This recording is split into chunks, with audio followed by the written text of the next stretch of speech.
ಕನ್ನಡ ಮತ್ತೆ ಮರಾಠಿ ಈ ಎರಡು ಭಾಷೆಯ ಚಿತ್ರರಂಗದಲ್ಲಿ ಪ್ಯಾರಲಲ್ ಇಂಡಸ್ಟ್ರಿ ಅಂತ ಇತ್ತು. ಒಂದು ಕಮರ್ಷಿಯಲ್ ಇಂಡಸ್ಟ್ರಿ ಇತ್ತು, ಇನ್ನೊಂದಾಗಿ ರಂಗಭೂಮಿಯನ್ನ ಸೇರಿಸ್ಕೊಂಡು ಒಂದು ಇಂಡಸ್ಟ್ರಿ ಇತ್ತು. ಅದು ಚಿತ್ರರಂಗ ಉಳಿವಿಗೆ ಎಲ್ಲೋ ಸಹಾಯ ಆಯ್ತು ಅಂತ ಅನ್ಸುತ್ತೆ ಸರ್. ಜಗತ್ತಿನ ಯಾವುದೇ ಉದ್ಯಮ ಇರಬಹುದು, ಅದಕ್ಕೆ ಸಮಾನಾಂತರವಾಗಿ ಒಂದು ಪ್ರಯೋಗಾತ್ಮಕವಾದ ಲ್ಯಾಬ್ ಅನ್ನೋದೊಂದಿರುತ್ತೆ. ಯಾವುದೇ ಫ್ಯಾಕ್ಟ್ರಿ ನೋಡಿ, ಅದ್ರೊಳಗೊಂದು ಲ್ಯಾಬೊರೇಟರಿ ಇರುತ್ತೆ, ಅಲ್ಲೇನೋ ಹೊಸದು ತಯಾರಾಗ್ತಾ ಇರುತ್ತೆ. ಹಾಗೆ ಚಲನಚಿತ್ರ ಉದ್ಯಮ, ಕನ್ನಡ ಚಲನಚಿತ್ರ ಉದ್ಯಮ ಇರಬಹುದು, ಯಾವುದೇ ಭಾಷೆಯ ಚಲನಚಿತ್ರ ಉದ್ಯಮದಲ್ಲಿ ಒಂದು ಸಮಾನಾಂತರವಾದ ಪ್ರಯೋಗಾತ್ಮಕವಾದ ಕಲಾತ್ಮಕವಾದ ಇನ್ನೊಂದು ಧಾರೆ ಇದ್ದೇ ಇರುತ್ತೆ. ಈ ಧಾರೆಯಲ್ಲಿ ಆಗುವ ಪ್ರಯೋಗಗಳು ಪ್ರಧಾನ ವಾಹಿನಿಯನ್ನು ಬಳಕೆಯಾಗುತ್ತೆ. ಈಗ ಉದಾಹರಣೆಗೆ ನಾಗರ ಅಂತ ಒಂದು ಎಕ್ವಿಪ್ಮೆಂಟ್ ಇತ್ತು. ಆ ಎಕ್ವಿಪ್ಮೆಂಟ್ ಅನ್ನು ಮೊದಲು ಬಳಸಿದ್ಯಾರು? ಪ್ರಯೋಗಾತ್ಮಕ ಚಿತ್ರಗಳಲ್ಲಿ ಮಡಿದವರು ಅನ್ನೋ ಸಿನಿಮಾದಲ್ಲಿ ಅದನ್ನ ಪ್ಲೇ ಮಾಡಿ, ಟೇಪ್ ರೆಕಾರ್ಡರ್ ಪ್ಲೇ ಮಾಡಿ ಹಾಡನ್ನು ಶೂಟಿಂಗ್ ಮಾಡಬಹುದು ಅಂತ ತೋರಿಸ್ಕೊಟ್ರು. ಕಲಾತ್ಮಕ ಸಿನಿಮಾದವರು ತೋರಿಸ್ಕೊಟ್ರು. ಅದರಿಂದಾಗಿ ಸಿನಿಮಾದಲ್ಲಿ ಹಿನ್ನೆಲೆ ಸಂಗೀತವನ್ನ ಯಾರೋ ಎಲ್ಲೋ ಹಾಡಿದ್ದನ್ನ ಹೊರಗಡೆನೂ ಚಿತ್ರೀಕರಣ ಮಾಡಬಹುದು ಅನ್ನೋದು ಗೊತ್ತಾಗಕ್ಕೆ ಶುರುವಾಯ್ತು. ಮೊದಲ ಬಾರಿಗೆ ಕ್ಯಾಮರಾನ ಸ್ಟುಡಿಯೋದಿಂದ ಆಚೆಗೆ ತಗೊಂಡ್ಬಂದವರು ಯಾರು? ಕಲಾತ್ಮಕ ಸಿನಿಮಾದವರು. ಅದು ಕಾಡು ಇರಬಹುದು, ಸಂಸ್ಕಾರ ಇರಬಹುದು, ಆ ತರದ ಸಿನಿಮಾದವರು ಸ್ಟುಡಿಯೋದಿಂದ ಹೊರಗೆ ತಗೊಂಡ್ಬಂದ್ರು. ಹಂಗಾಗಿ ಭೂತಯ್ಯನ ಮಗ ಅಯ್ಯೋ ತರಹ ಸಂಪೂರ್ಣವಾಗಿ ಹೊರಗಡೆ ಚಿತ್ರೀಕರಣ ಆದಂತಹ ಕಮರ್ಷಿಯಲ್ ಸಿನಿಮಾನು ಸಾಧ್ಯ ಆಯ್ತು. ಅಂದ್ರೆ ಒಂದ್ ಕಡೆ ಪ್ರಯೋಗ ಆಗತ್ತೆ, ಆ ಪ್ರಯೋಗ ಪ್ರಧಾನ ವಾಹಿನಿಯಲ್ಲಿ ಬಳಕೆ ಆಗುತ್ತೆ. ಕಾಲಾಂತರದಲ್ಲಿ ಏನಾಯ್ತು ಅಂತಂದ್ರೆ, ಭಾರತ ಅನ್ನುವ ಸಮಾಜವಾದಿ ಅರ್ಥಶಾಸ್ತ್ರವನ್ನ ಒಳಗೊಂಡಿದ್ದಂತಹ ಒಂದು ಸಾಮಾಜಿಕ ವ್ಯವಸ್ಥೆ ಭಾರತದ್ದು ಬಂಡವಾಳಶಾಹಿ ವ್ಯವಸ್ಥೆಯ ಕಡೆಗೆ 1980ನೇ ಇಸ್ವಿಯಲ್ಲಿ ತಿರುಗಿತು. ಅಲ್ಲಿಂದಾಚೆಗೆ ಎರಡು ದಾರೆಗಳು ಬೇರೆ ಬೇರೆ ಆಗಬಹುದು. ಎಲ್ಲಿವರೆಗೆ ಒಟ್ಟಿಗಿದ್ವು ಆಗ ಎರಡೂ ಸುಖವಾಗಿತ್ತು. ಎರಡೂ ಬೇರೆ ಬೇರೆ ಆದ ಕೂಡ್ಲೇನೆ ಏನಾಯ್ತು, ಇದರ ದಿಕ್ಕೆ ಬೇರೆ ಆಗೋಯ್ತು, ಇದರ ದಿಕ್ಕೆ ಬೇರೆ ಆಗೋಯ್ತು. ಇದು ಎಷ್ಟು ಇದಾಗೋಯ್ತು ಅಂತಂದ್ರೆ, ಇವತ್ತು ಕಲಾತ್ಮಕ ಸಿನಿಮಾಗಳು ಎಲ್ಲೋ ವಿದೇಶದಲ್ಲಿ ಯಾವುದೋ ಒಂದು ಪ್ರಶಸ್ತಿ ಬಂದಿರುತ್ತೆ. ಯಾವ್ದೋ ಪೆದ್ರೋ ಅನ್ನೋ ಸಿನಿಮಾ ಇರಬಹುದು, ಶಿವಮ್ಮ ಅನ್ನೋ ಸಿನಿಮಾ ಇರಬಹುದು, ಬೂಸಾನ್ನಲ್ಲೋ ಎಲ್ಲೋ ಪ್ರಶಸ್ತಿ ಬರುತ್ತೆ. ಬೆಂಗಳೂರಿನಲ್ಲಿ ಬಿಡುಗಡೆ ಆದ್ರೆ ಅಥವಾ ಇಲ್ಲಿ ಜನಕ್ಕೆ ಈ ಸಿನಿಮಾ ಬಂದಿತ್ತು ಅಂತಲೂ ಗೊತ್ತಾಗದೆ. ಮೊದ್ಲು ಹಂಗಿರ್ಲಿಲ್ಲ. ಘಟ್ಟ ಸಂಸ್ಕಾರ ಕೂಡ 100 ದಿವಸ ನಡೆದಿದೆ, ಕಾಡು 100 ದಿವಸ ನಡೆದಿದೆ ಬೆಂಗಳೂರಲ್ಲಿ ಕಲಾತ್ಮಕ ಸಿನಿಮಾ. ತಬ್ಬಲಿಯು ನೀನಾದ ಮಗನೇ 100 ದಿವಸ ನಡೆದಿದೆ. ಆದ್ರೆ ಇವತ್ತು ಆ ತರದ ಸಿನಿಮಾ ನಡೆಯೋದೇ ಇಲ್ಲ. ಥಿಯೇಟರ್ 1 ವಾರ ಉಳಿಯೋದಿಲ್ಲ. ದೊಡ್ಡ ನಟ, ಸ್ಟಾರ್ ನಟ ಇರೋ ಸಿನಿಮಾ ಮಾತ್ರ ಥಿಯೇಟರ್ಗೆ ಜನ ಬರ್ತಾರೆ ಅನ್ನುವ ಹಾಗಾಗಿದೆ. ಇದು ಯಾವತ್ತು ಲಾಭವನ್ನೇ ನೋಡುವ ವ್ಯವಸ್ಥೆ ಒಂದನ್ನು ನಾವು ಕಟ್ತೀವೋ, ನೆಮ್ಮದಿಯ ಬದಲಿಗೆ ಲಾಭ ಒಂದೇ ಹುಡುಕಾಟ ಆಗ್ಬಿಟ್ಟಾಗ ಏನಾಗುತ್ತೆ, ಲಾಭ ಮಾಡದೆ ಮುಖ್ಯ ಆಗ್ಬಿಟ್ಟಾಗ ಪ್ರಯೋಗ ಅನ್ನುವುದು ಸತ್ತು ಹೋಗುತ್ತೆ.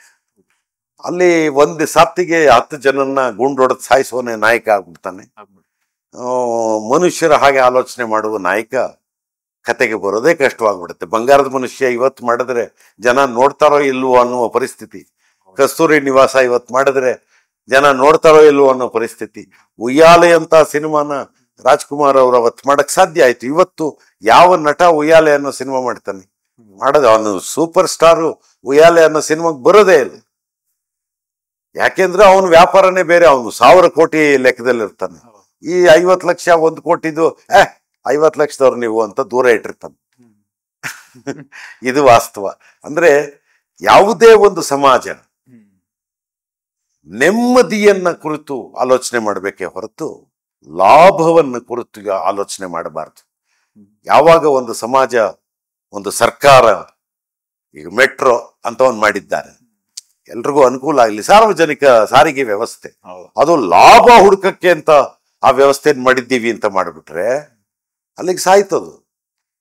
ಅವನು ಇಟ್ಟಿದ್ದೇ ರೇಟ್.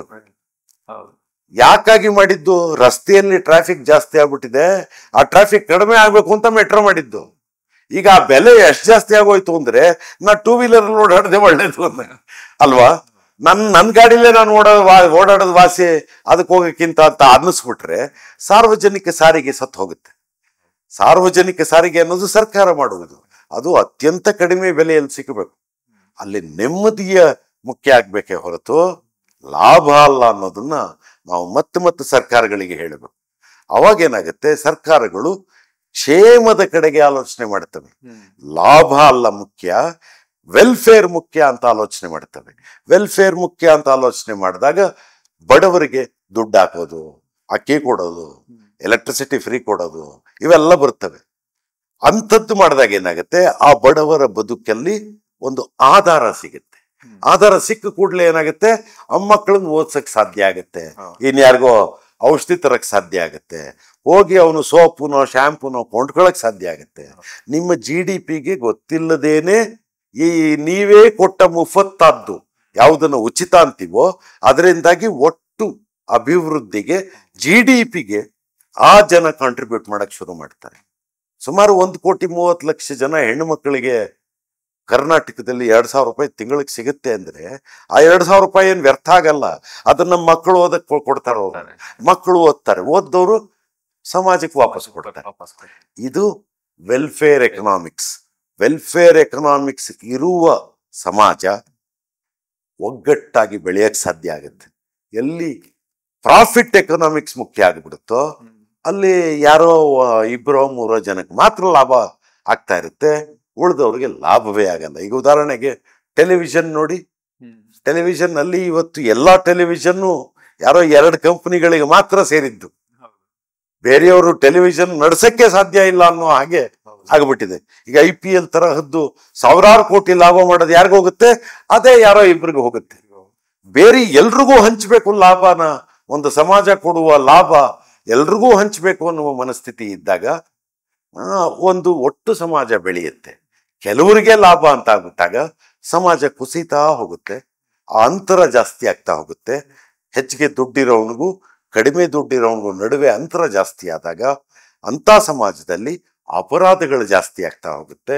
ನಿಮ್ಮ ಮನೆಗೆ ಕಬ್ಬಣದ ಬಾಗಿಲು ಹಾಕ್ಬೇಕು, 2 ಬೀಗ ಹಾಕ್ಬೇಕು ಅನ್ನೋ ಸ್ಥಿತಿ ಬರುತ್ತೆ. ಬಾಗಿಲೇ ಇಲ್ಲದೆ ಬದುಕ್ತಾ ಇದ್ದ ಒಂದು ಸಮಾಜ ಬಾಗಿಲು ಹಾಕೊಳ್ಳೋ ಸ್ಥಿತಿಗೆ ಬರುತ್ತೆ ಅನ್ನುವುದೇ ಲಾಭಕಾರಿ ಸಮಾಜದ ಅಪಾಯ. ಕ್ಷೇಮ ಸಮಾಜದಲ್ಲಿ ಒಬ್ರು ಕ್ಷೇಮ ಮತ್ತೊಬ್ಬ ನೋಡ್ಕೊತಿರ್ತಾನೆ. ಪಕ್ಕದ ಮನೆಯವನ ಹಸ್ಕೊಂಡಿದ್ರೆ, ಹೌದಾ ಹಸುವ ತಗೊಳ್ಳಿ, ನನ್ ತುತ್ತು ನೀವು ಹಂಚ್ಕೊಳ್ಳಿ ಅಂತಾನೆ.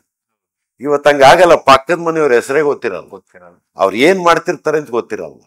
ಯಾವತ್ತೋ ಆ ಮನೆಯಲ್ಲಿದ್ದವರು ಟೆರರಿಸ್ಟೋ ಏನೋ ಅಂತ ಗೊತ್ತಾಗ್ಬಿಟ್ಟಾಗ, ಹೌದಾ ನಮ್ಮನೆ ಪಕ್ಕದಲ್ಲಿದ್ರ ಅಂತಲೋ, ಅಥವಾ ಅವ್ನಿಗೇನೋ ಸ್ಪೇಸ್ಗೆ ಹೋಗ್ಬಿಟ್ರು ಅಂದ್ರೆ, ಹೌದಾ ನಮ್ಮನೆ ಪಕ್ಕದಲ್ಲಿದ್ದವ್ರು ಸ್ಪೇಸ್ಗೆ ಹೋಗ್ಬಿಟ್ಟು ಬಂದ್ರ ಅನ್ನೋಂಗಾಗುತ್ತೆ. ಯಾಕೆಂದ್ರೆ ಪಕ್ಕದ ಮನೆಯವ್ರೆ ಹೆಸರೇ ಗೊತ್ತಿರಲ್ಲ, ಅವ್ರು ಏನ್ ಕೆಲಸ ಮಾಡ್ತಾರೆ ಗೊತ್ತಿರಲ್ಲ, ಮಾತೇ ಆಡ್ಸಲ್ವಲ್ಲ ಪಕ್ಕದ ಮನೆಯವ್ರನ್ನ. ಹಂಗಾಗಿದ್ದೀವಿ ನಾವು. ನಾವು ಬದಲಾಗಬೇಕು. ನಾವು ಕ್ಷೇಮವನ್ನು ಆಲೋಚಿಸೋರಾಗ್ಬೇಕು, ನೆಮ್ಮದಿಯನ್ನು ಆಲೋಚಿಸೋರಾಗ್ಬೇಕು. ಅದಕ್ಕೆ ಬದಲು ದೇವಸ್ಥಾನ ಕಟ್ತೀವಿ ಅನ್ನೋರಾಗ್ಬಿಟ್ರೆ, ದೇವಸ್ಥಾನ ಯಾವ್ದಾಗ್ಬೇಕು, ಶಾಲೆ ದೇವಸ್ಥಾನ ಆಗ್ಬೇಕು. ಮಕ್ಕಳಿಗೆ ವಿದ್ಯಾಭ್ಯಾಸ ಕೊಡೋದು ದೇವಸ್ಥಾನ ಆಗ್ಬೇಕು, ಮಕ್ಕಳಿಗೆ ಆರೋಗ್ಯ ಕೊಡೋದು ದೇವಸ್ಥಾನ, ಆಸ್ಪತ್ರೆಗೆ ದೇವಸ್ಥಾನ ಆಗ್ಬೇಕು. ಯಾವ್ದೋ ದೊಡ್ಡ ದೇವಸ್ಥಾನ ಕಟ್ಬಿಟ್ವಿ 20,000 ಕೋಟಿಯಲ್ಲಿ ಅನ್ನೋದು ದೊಡ್ಡ ವಿಷಯ ಆಗ್ಬಿಟ್ಟಾಗ ಒಂದು ದೇಶವೇ ನಾಶ ಆಗ್ಬಿಡುತ್ತೆ. ಒಬ್ಬರನ್ನ ಮತ್ತೊಬ್ರು ಧರ್ಮದ ಹೆಸರಲ್ಲಿ ಕೊಲ್ಲಕ್ ಶುರು ಮಾಡ್ತಾರೆ, ಒಂದು ಧರ್ಮದವರೆಲ್ಲ ಒಂದ್ ಕಡೆಗೆ ಸೇರ್ಕೊಳಕ್ ಶುರು ಆಗುತ್ತೆ. ಸಮಾಜದಲ್ಲಿ ಎಲ್ಲಾ ಹೂವುಗಳು ಒಂದೇ ತೋಟದಲ್ಲಿ ಅರಳಬೇಕು ಅನ್ನುವ ಸರ್ವಜನಾಂಗದ ಶಾಂತಿಯ ತೋಟ ಅನ್ನೋದು ಸುಳ್ಳಾಗ್ಬಿಡುತ್ತೆ.